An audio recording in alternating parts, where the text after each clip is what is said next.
할렐루야. 다시 한번 이 가운데 함께 하신 우리 모든 성도님들의 삶에 주의 평안과 또 은혜가 임할 수 있기를 간절히 바라겠습니다. 요새 날씨가 참 오락가락한다라고 많이 생각이 듭니다. 7월달은 그래도 더워야 되는데 비가 오면서 많이 또 서늘해지는, 심지어 새벽에는 좀 춥다라고 느낄 정도로 많이 그런 쌀쌀한 가운데 있습니다. 특히 요새 또 바이러스도 좀 진정될 거라 생각했는데 조금씩 이제 늘어나가고 있는 그런 또 추세 가운데 있죠. 세상이 참 오락가락한 삶 가운데 있지 않나라고 생각이 들 정도로 삶을 살아가고 있습니다. 하지만 우리가 살아갈 때 우리의 마음은, 우리의 영혼과 믿음은 좌우로 우로나 치우치지 마시고 오직 하나님 앞에서 믿음을 세우시고 든든히 이겨나갈 수 있는 삶이 될 수 있기를 간절히 축원합니다. 세상이 어떻게 변하고 날씨가 또 요동할지라도 항상 정해진 대로 우리가 안전을 또한 기하시고 또한 믿음으로 살아가고 또한 모든 것을 감당하며 살아가는 것이 중요한 것입니다. 우리가 7월 한 달 동안 계속해서 감사에 대해서 말씀을 나누고 있습니다. 감사가 그만큼 삶의 중요한 자세와 모습임을 우리가 알아야 되는 것이죠.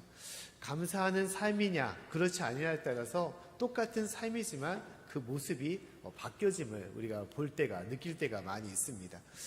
비가 오더라도 그것을 아이고 또 지긋지긋하게 비가 온다 라고 생각하고, 또 태양이 또 해가 찌면 아이고 이렇게 무더위가 언제쯤까지 계속 될 거야 라고 생각한다면 그 인생은 더 힘들어질 수밖에 없는 것이죠. 하지만 그렇지 않고 감사의 마음으로 바라보고, 야, 이 더운 여름날 그래도 비라도 내리니까 참 너무 행복하다, 좋다 라고 바라보고, 또 해가 질 때는 그래도 여름날 해가 쪄야만이 또 농사가 잘 되고 또한 생명이 이어진다, 열매가 맺지 않겠냐라고 또한 받아들인다면 그 인생은, 그 삶이 더 풍성해지고 복된 삶으로 바뀌어 나가는 것입니다. 이것이 우리에게 향하신 하나님의 뜻이고 또한 자세임을 우리가 알아야 되는 것입니다. 특히 하나님은 우리 삶 속에서 어떠한 형편과 모습일지라도 그 안에서 우리에게 주신 하나님의 은혜, 또 우리가 누리고 있는 하나님의 축복과 선물을 잊지 않고 그 가운데 어떻게 하라는 것입니까? 항상 기뻐하라, 범사에 감사하라 라고 우리에게 말씀을 하고 있는 것입니다. 할렐루야. 삶의 모든 순간마다 기쁨을 잊지 마시고 감사를 잊지 마시고 그 안에 복된 삶을 누리며 살아갈 수 있기를 간절히 축원합니다.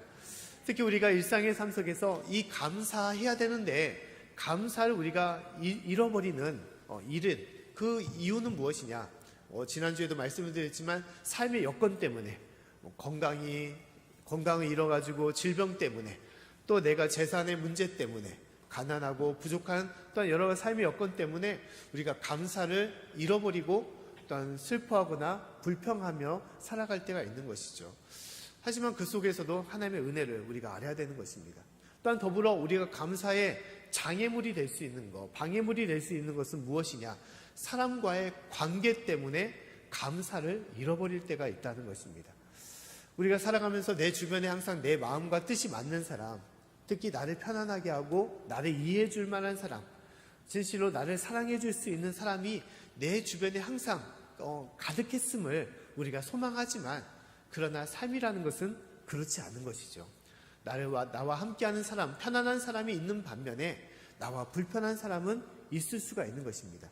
그 사람이 직장에도 있을 수가 있는 것이고 내 이웃과 친구 가운데 임할 수도 있는 것이고, 심지어 교회 안에서도, 심지어 가정 안에서도 그럴 수가 있는 것이죠. 모든 삶이 내 마음과 뜻대로 맞는 사람만 이루어지는 것은 아니라는 것입니다. 심지어 가족도 마찬가지죠. 가족도 가까이 있는 사람일지라도 그 삶의 스타일이나 성격이나 모습이 다를 수가 있는 것이죠.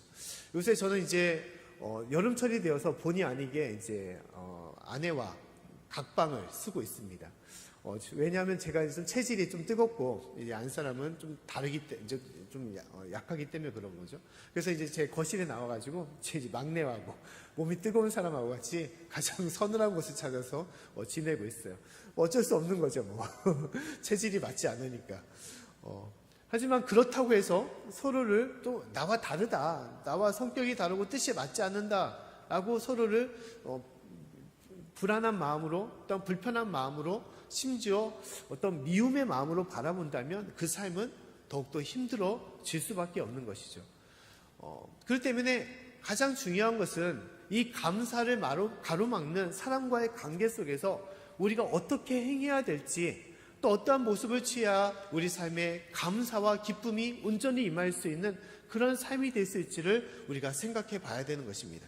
그래서 오늘 말씀 보면 하나님께서는 우리 가운데 뭐라고 말씀하고 있느냐, 우리가 모든 삶 속에서, 또 우리가 여러 사람과의 관계 속에서 임하는 다툼이나 전쟁이나 싸움 속에서 우리가 먼저 깨달아야 될 것은 무엇이냐, 그 싸움의 대상이 구체적으로 무엇인지 또 누구인지를 우리가 바로 알아야 된다라고 말씀을 하고 있다는 것입니다. 오늘 에베소서 6장 12절 말씀 보면 하나님께서는 다음같이 말씀을 하고 있습니다. 우리 말씀을 같이 한번 읽어보도록 하겠습니다. 자, 시작. 우리의 씨름은 혈과 육에 대한 것이 아니요 정사와 권세와 이 어둠의 세상 주관자들과 하늘에 있는 악의 영들에게 대함이라. 아멘. 자, 표준 세번역으로 보게 되면 다음같이 이 말씀에 대해서 얘기를 하고 있습니다. 한번 다음 넘겨주시겠습니까? 제가 말씀을 읽어드리면, 우리의 싸움은 피와 살을 가진 사람들을 상대로 하는 것이 아니라 통치자와 권세자들과 이 어두운 세계의 지배자들과 하늘에 있는 악한 영들을 상대로 하는 것임입니다. 자, 사도 바울이 말하기를 우리의 모든 싸움, 우리가 직장에서든 또한 삶의 여러 터전과 또한 가정에서든지 심지어 교회에서든지 우리가 사람과의 다툼과 문제가 있을 텐데, 그 싸움의 대상은 결코 사람이 아니라 그 배후에 있는 악한 영임을 우리가 알아야 된다, 깨달아야 된다라고 말씀하고 있습니다. 세상의 모든 통치자들, 권세자들, 이 모든 것도 사람이 아니라 그 가운데 있는 악한 영임을, 이 어두운 세계에 지배하고 있는 악한 영임을 우리가 알고 그 가운데 임해야 된다는 것을 말씀하고 있는 것입니다.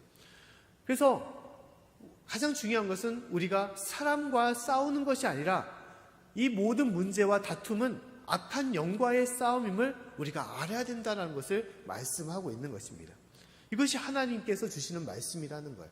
싸움의 대상과 또한 싸움의 그 목적이 무엇인지를 알아야만이 우리가 그것을 온전하게 이길 수 있고 우리 삶 가운데 진정한 감사와 기쁨이 있음을 알 수 있다고 말씀을 하는 것입니다. 사람과의 싸움으로 우리가 사람을 상대하여 싸운다면 그 싸움은 내가 이길지라도, 내가 그 사람을 무너뜨리고 내가 이길지라도 내 삶이 행복해지느냐? 결코 그것이 아니라는 것입니다. 사람과의 싸움에 이길지라도 내 삶의 기쁨과 감사는 있는 것은 아니라 내 삶은 오히려 미움과 분노와 증오로서 더 삶은 무너지고 힘들어질 수밖에 없음을 우리가 알아야 되는 것입니다. 그래서 우리가 이것을 생각해 볼 수 있는 것이죠. 예전에 보통, 요새도 뭐 그런 경우들이 많이 있겠지만, 우리가 도박을 하면서 무엇을 하느냐, 또 동물들끼리 싸움을 임하는 투기장을 형성할 때가 있는 것이죠. 뭐 소나 뭐 개나 닭을 놓고 그 가운데 싸움을 붙이게 해서 어떤 짐승에 내가 또 돈을 들여서 그것에서 이제 돈을 얻는 그런 도박을 행할 때가 많이 있습니다. 그러면 그 투기장에 임하는 짐승들은 무엇입니까? 어쩔 수 없이 싸우는 것이죠. 어쩔 수 없이 싸우는 것입니다. 싸움에 왜 싸움을 하는지 알지도 못하면서 싸움을 일으킬 수 있는 그 공간에서 서로 살아남고자 싸움을 하는 것이죠. 근데 우리 인생도 그럴 때가 많이 있습니다. 내가 싸워야 되지 하지 않을 대상인데도 불구하고 우리는 싸울 수밖에 없는 삶 가운데 있을 때가 많이 있어요. 그것이 내 가족이 될 수도 있는 것이죠. 내가 사랑하고 내가 이해하고 또 내가 함께해야 될 가족인데도 불구하고 어떤 때는 사사로운 것으로, 아니면 어떤 때는 돈의 문제로, 아니면 성격의 문제로 서로를 미워하고 서로를 분노하는 가운데 있을 때가 있습니다. 교회도 마찬가지죠. 믿음으로 서로를 이해하고 하나가 돼야 될 교회인데도 불구하고 어떤 때면 어떠한 문제로 인해서 서로를 진실로 미워하고 심지어 갈라서는 교회를 나오지 않는 그런 경우도 생기게 된다는 것입니다. 심지어 직장에서도 그런 경우들을 많이 겪을 때가 있는 것이죠. 직장 상사나 또 여러 삶의 문제로 많은 억압과 핍박과 상처를 안고 우리는 그 사람을 끊임없이 미워하며 분노하며 살아갈 때가 있는 것입니다. 그 삶 자체가 불행한 삶이지만 그러나 더 불행한 것은 무엇이냐? 그 사람을 끝까지 내가 증오하고 미워하고 있다는 것이에요. 근데 이것은 온전한 모습이 아닌 것입니다. 투기장에 임하는 그런 싸움닭 같은, 싸움 개하는 것과 똑같은 거예요. 똑같이 결국 무엇입니까? 망하고 불행한 인생으로 될 수밖에 없는 것입니다. 그렇기 때문에 하나님은 우리에게 말씀하기를 싸움의 대상이 누구인지를 바로 알아라 라고 말씀을 하고 있다는 것입니다. 가족 간의 문제든 교회 안의 문제든 또한 직장과 사회의 문제든 그 싸움의 대상은 결코 사람이 아니라 누구라는 것입니까? 악한 영임을, 사단임을 우리가 알아야 된다라고 말씀을 하고 있는 것입니다. 그래서 오늘 말씀에 하나님은 그 싸움에 임할 때 우리가 무엇을 행하라라고 말씀하고 있느냐? 하나님의 전신갑주를 취하라라고 말씀을 하고 있다는 것입니다. 우리 13절 말씀을 같이 한번 읽어보도록 하겠습니다. 자, 시작. 그러므로 하나님의 전신갑주를 취하라. 이는 악한 날에 너희가 능히 대적하고 모든 일을 행한 후에 서기 위함이라. 아멘.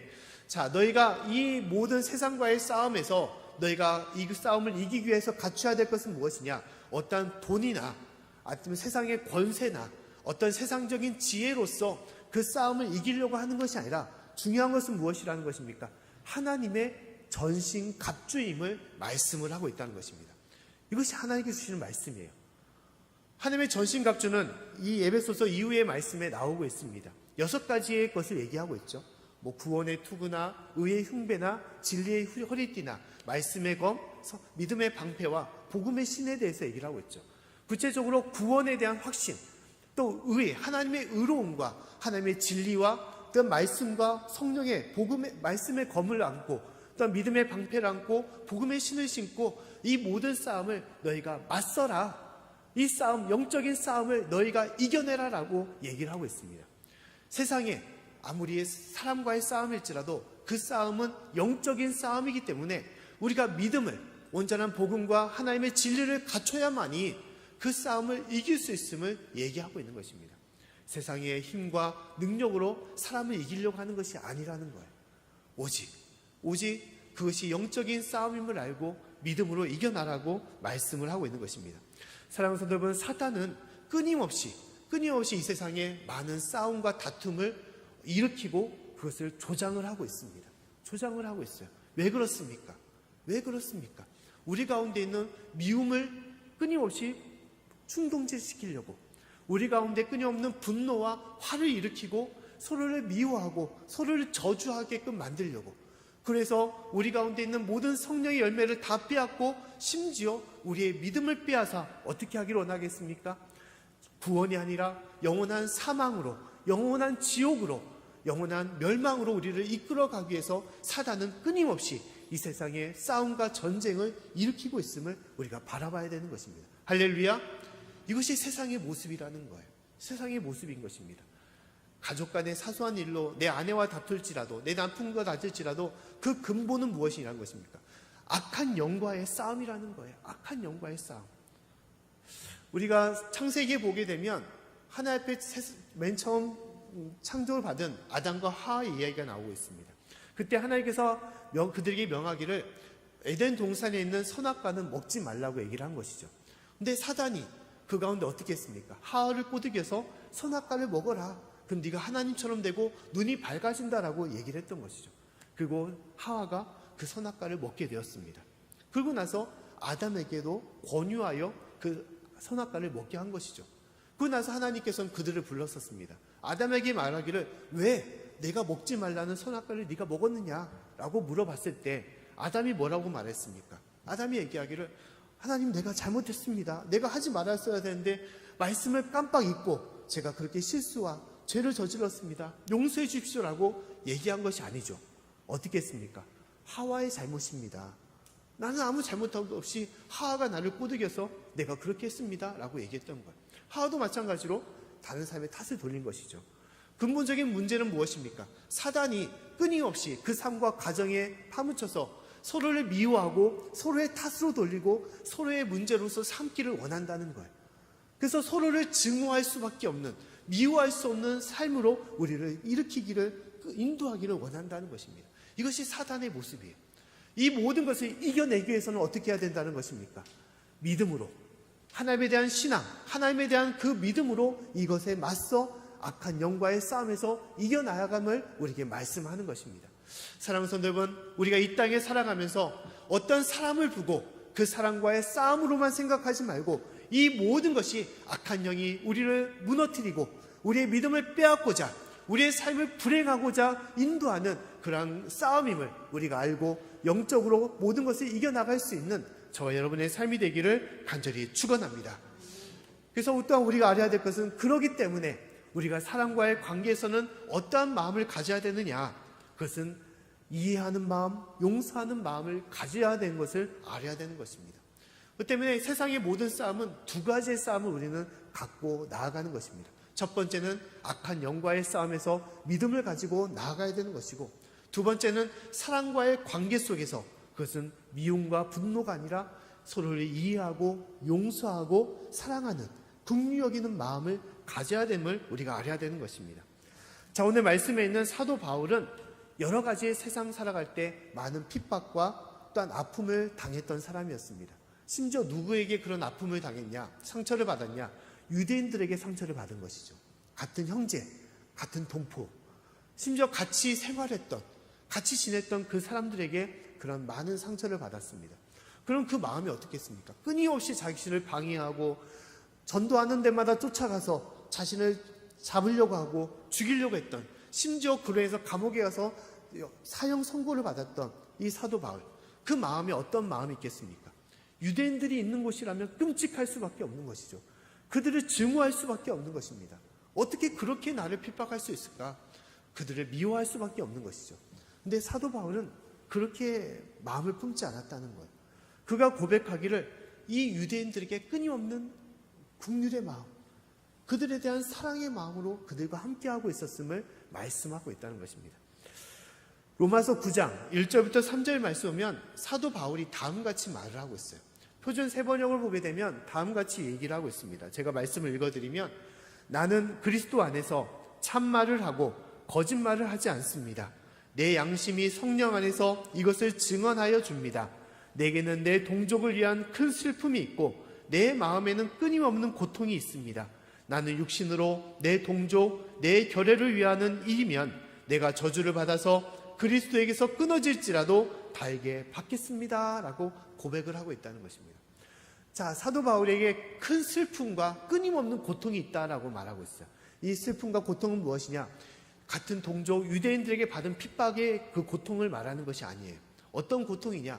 그 같은 형제들, 같은 동포되었던 그 유대인들이 예수님을 알지 못하여 지금 이 순간에도 믿음으로 주님 앞에 돌아오지 못하고 그들의 삶이 결국은 멸망과 심판밖에 없음을 보고 그 슬픔 가운데 있음을 얘기하는 거예요.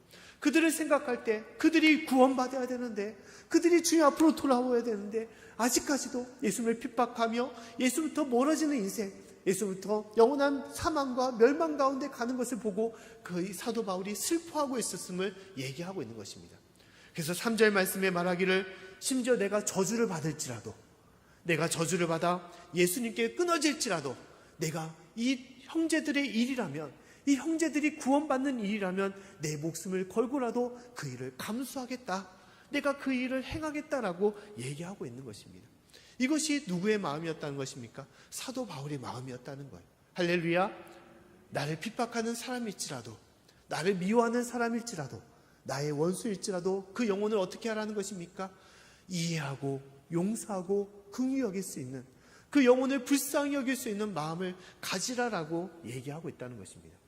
사도 바울이 어떻게 이런 마음을 품을 수 있겠습니까? 그 엄청난 여러 핍박과 어려움 속에서도 그들을 끝까지 용서하고 긍휼히 여길 수 있는 마음을 어떻게 가질 수 있겠습니까? 그것은 오직 예수님께서 주신 마음이기 때문인 거예요. 예수님의 마음. 심지어 그 예수님의 마음은 우리가 앞에도 말씀드린 것처럼 긍휼의 마음인 것입니다. 긍휼의 마음. 심지어 사도 바울이 자신을 핍박했던 유대인들을 바라보면서 그 속에서 그가 깨달았던 것은 무엇이냐? 그 유대인들 안에 자신의 모습이 있었음을 그는 알고 있었다는 거예요. 자신의 모습. 그 모습은 전에도 나도 한때 그랬음을, 나도 예수님을 알지 못했을 때 나도 예수님을 핍박하고 믿는 크리스찬들을 죽이려고 했던 그러한 사람이었음을, 그 유대인들이 바로 내 자신이었음을 그가 알고 있었기 때문에 그들을 불쌍히 여기고 그들을 긍휼히 여기고 그들을 사랑하고 용서하고 있었음을 말씀하고 있는 것입니다.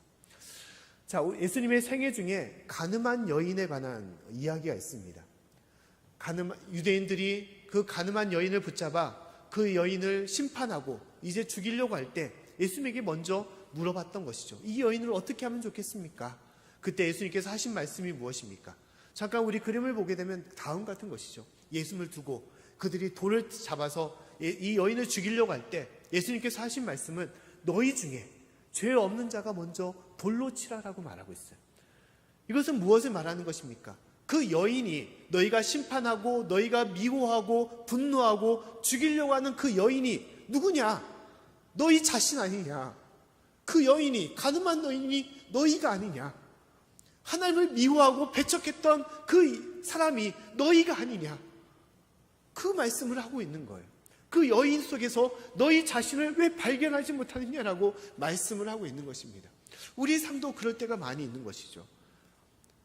내가 어떤 사람에게 핍박을 받고 미움을 받고 아픔을 받지만 나도 한때 예수님을 알지 못하고 내가 철이 없을 때, 생각이 깊지 못할 때, 사랑이 없을 때 나도 다른 사람을 미워하고 다른 사람을 핍박하고 상처를 줬던 그런 사람이 아닌가라고 우리는 생각해야 되는 것입니다. 잘 알지 못했기 때문에, 하나님의 그 사랑을 몰랐기 때문에 나도 그러지 않았는가는 것을 깨달아야 되는 것이죠. 그 때문에 사람과의 모든 문제, 그 관계 속에서 우리가 알아야 될 것은 이 예수님의 마음이란 것입니다. 예수님의 마음, 긍휼히 여길 수 있는 마음, 용서할 수 있는 마음으로 서로를 바라보라고 말씀을 하고 있는 것입니다. 우리가 서로를 바라볼 때 그런 마음을 뿜어야 되는 것입니다. 보통 우리가 손주를 키울 때 손주가 참 이 할아버지 할머니들한테 참 예쁘지 않습니까? 참 귀엽습니다. 근데 뭐 귀여운 이유는 뭐 여러 많은 이유가 있지만 뭐 이제 젊었을 때는, 자녀를 키울 때는 너무 바빠가지고 제대로 챙기지 못하다 보니까 이제 손주에게는 그 사랑을 이제 듬뿍 안아서 주니까 귀엽고 이쁠 수밖에 없는 것이죠. 근데 이제 세상적인 얘기는 또 그럴 때가 있습니다. 손주가 이쁜 이유는 뭐냐? 내 자녀들, 손주들의 이제 부모가 되는 것이죠. 그들에게 깨닫게 하기 때문에 이쁘다는 거예요. 뭘 깨닫게 하느냐? 너희들이 얼마만큼 부모의 속을 썩였는지, 부모를 힘들게 했는지 그 손주를 통해서 깨닫게 하기 때문에 손주가 이쁘다는 거예요. 너희가 잘 몰랐지만 너희가 이제 나중에 돼 보니까 너희가 부모의 마음을 이제서 알겠지라는 그런 마음을 한다는 것입니다. 그러니까 우리가 철이 없을 때는 모르는 거예요. 우리가 알지 못할 때는 모르는 거예요. 그 때문에 우리는 바라봤을 때는 이해할 필요가 있는 것입니다. 그래, 그럴 수도 있지. 잘 몰라서 그러는 거겠지. 좀 알면 바뀌어지겠지. 라고 기다리고 참고 바라볼 필요가 있는 거예요. 이해해 줄 필요가 있는 것입니다. 우리가 갈수록 세상은 생각이 다르고 뜻이 다르다고 해서 서로를 완전히 원수로서 증오하면서 바라볼 때가 많이 있습니다. 삶이 갈수록 그렇게 각박하고 힘들어질 때가 많이 있어요. 근데 이것은 삶의 모습이 아닌 것이죠. 생각이 다르면 그래, 그런 생각을 품을 수도 있지. 그렇게 생각하며 살 수도 있지. 또한 그런 처지니까 그렇게 볼 수도 있지라고 우리는 받아줄 필요가 있는 것이죠. 이해해 줄 필요가 있습니다.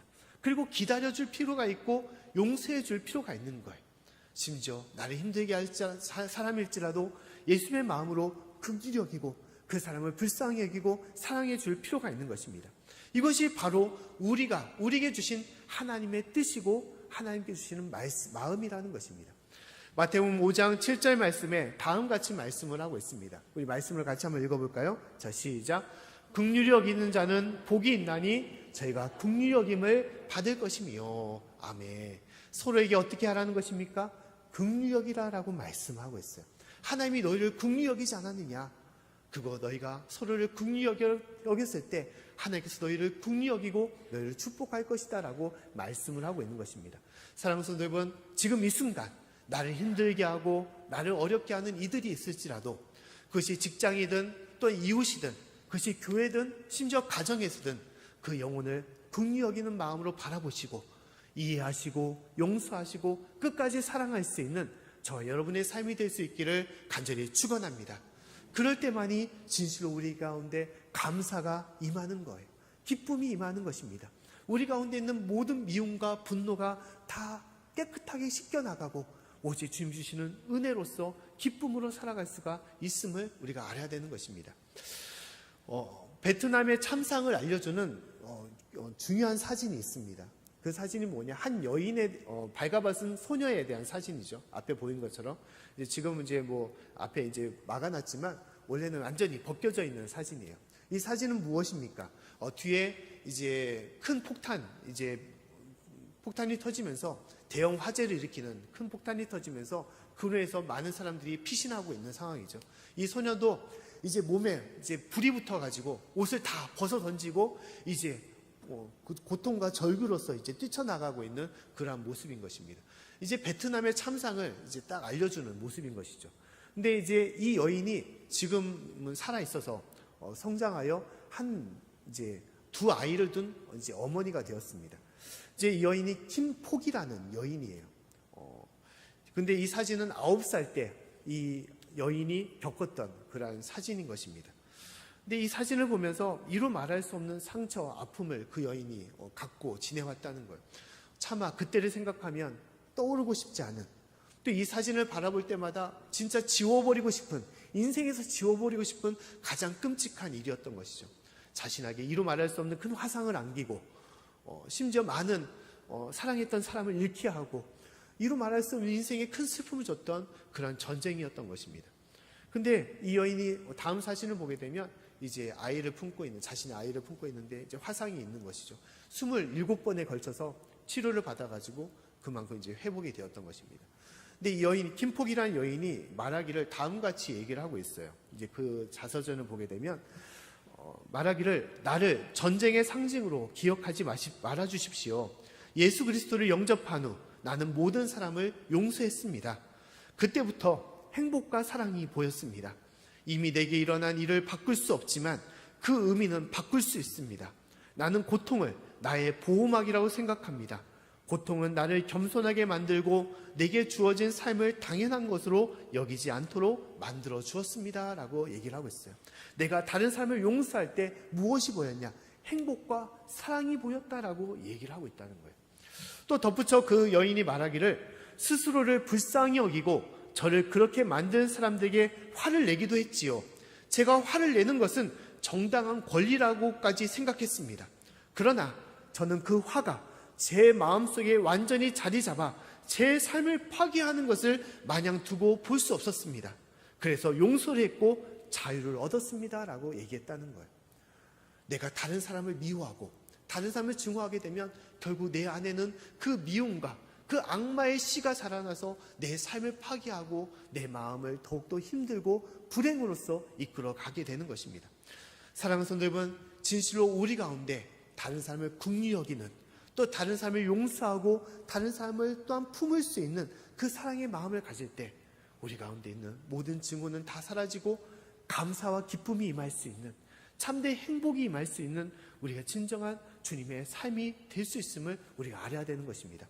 사랑하는 성도 여러분, 진실로 긍휼의 마음으로써 우리 가운데 온전한 행복과 또 주님의 감사와 기쁨이 넘치는 저와 여러분의 삶이 되기를 간절히 축원합니다. 진실로 주님의 마음을 품고 하나님께 모든 것을 맡겨야 되는 것입니다. 성경의 인물 중에서 긍휼의 마음을 품었던 사람, 다른 사람을 진실로 용서했던 그런 사람이 있습니다. 그 사람이 누구냐? 요셉이라는 사람이에요. 우리가 꿈꾸는 자 요셉이라고 얘기하지만 요셉의 또 다른 것은 진실로 용서했던 사람이었습니다. 자, 창세기 50장을 보게 되면 이 요셉의 아버지 야곱이 이제 하나님의 부르심을 따라서 먼저 세상을 떠나게 되었습니다. 그때 가장 걱정했던 사람, 가장 그 죽음을 통해서 가장 크게 고통스러워했던 사람이 누구냐? 그 형들이었어요. 요셉의 형들. 왜냐하면 이제 아버지의 그늘막, 가로막이 없기 때문에 이제 요셉이, 자기의 동생 요셉이 이집트의 국무총리로서 그 권세로서 자신의 목숨까지, 심지어 자신의 가족과 자녀까지 다 심판하고 벌을 주고 이제 죽일 수 있을 거라는 그런 위협, 그 위협 속에서 걱정이 임했던 것입니다. 그래서 이 형들이 요셉을 찾아왔어요. 찾아와서 뭐라고 말하냐? 동생아, 이제 아버지가 떠났는데 아버지가 생전에 우리에게 무엇을 말씀했느냐? 우리 가운데 있는 잘못이 있어도 죄가 있어도 너희가 서로를 용서하며 서로를 이해하라고 말하지 않았느냐? 그렇기 때문에 우리를 봐서가 아니라 아버지를 봐서 아버지의 말을 생각해서 우리를 용서해달라고 그렇게 얘기했던 거예요. 심지어 뭐라고 표현했냐? 우리가 너의 종이다. 너의 형이 아니라 너의 종이니 제발 종으로서 우리를 불쌍히 여기고 우리를 용서해달라고 그렇게 얘기했던 거예요. 그자 요셉이 뭐라고 말했겠습니까? 그동안 나를 그렇게 힘들게 하고 나를 버리고 나를 죽이려고 했던 그 모든 행위, 그것을 내가 잊으라고? 내가 그것을 덮어두라고? 그렇게 말하지 않았던 거예요. 분노로서 말하지 않았습니다. 요셉이 말하기를 내가 형들을 용서하겠습니다라고 얘기를 하고 있어요. 그 덧붙여 무엇을 말하냐? 19절부터 21절까지의 말씀을 보면 다음같이 얘기를 하고 있습니다. 우리 말씀을 같이 한번 읽어보겠습니다. 자, 시작. 요셉이 그들에게 이르되 두려워 마소서 내가 하나님을 대신하리이까? 당신들은 나를 해하려 하였으나 하나님은 그것을 선으로 바꾸사 오늘과 같이 만민의 생명을 구원하게 하시려 하셨나니 당신들은 두려워 마소서 내가 당신들과 당신들의 자녀를 기르리이다 하고 그들을 강곡한 말로 위로하였더라. 아멘. 자, 요셉이 말하기를 두려워하지 마십시오 형님들 라고 말했던 거예요. 그리고 내가 어떻게 하나님을 대신하리이까 라고 말한 거예요. 하나님이 나와 당신 형들의 그 사건들, 그 일을 통해서 어떻게 했습니까? 그 악한 것을 통해서 선으로 바꿔주지 않았습니까? 오히려 그 일을 통해서 우리의 가정을 돌봐주시고 가정을 살려주시고 심지어 많은 사람들을 하나님께서 구원해 주시지 않았습니까? 그렇기 때문에 이제 더 이상 두려워하지 마십시오 라고 얘기를 했던 거예요. 그 심지어 어떻게 했습니까? 내가 형님들의 자녀들까지 형님들의 가족까지 내가 기르겠습니다. 책임지겠습니다 라고 얘기를 했어요. 그리고 더 강곡한 말로 그들을 위로했다라고 말을 했던 것입니다. 용서할 수 없는 이들, 자신을 죽이려고 했던 그 사람들, 그들을 요셉은 미워하거나 분노하지 않았다는 거예요. 오히려 하나님의 마음으로 그들을 바라봤던 것이고 하나님의 그 모든 역사가 우리 가운데 있었던 것을 요셉은 깨달았던 것이고 그리고 그 하나님의 마음으로 그들을 진실된 마음으로 용서하고 받아들이고 사랑했던 것을 말씀하고 있다는 것입니다. 사랑하는 성도 여러분, 우리의 삶의 모든 것이 이와 같은 것입니다. 우리가 가정에서 또 교회에서 또 사회에서 또 내 직장에서 여러 많은 사람과 다투고 또 그로 해서 힘들어하고 많은 상처를 받고 있지만 하나님은 그 속에서도 하나님의 역사하심을 바라보라고 말하고 있어요. 그리고 그 사람에 대해서 주님의 마음으로 그를 이해하고 용서하고 품으라, 긍휼한 마음으로 바라보라라고 말씀을 하고 있습니다.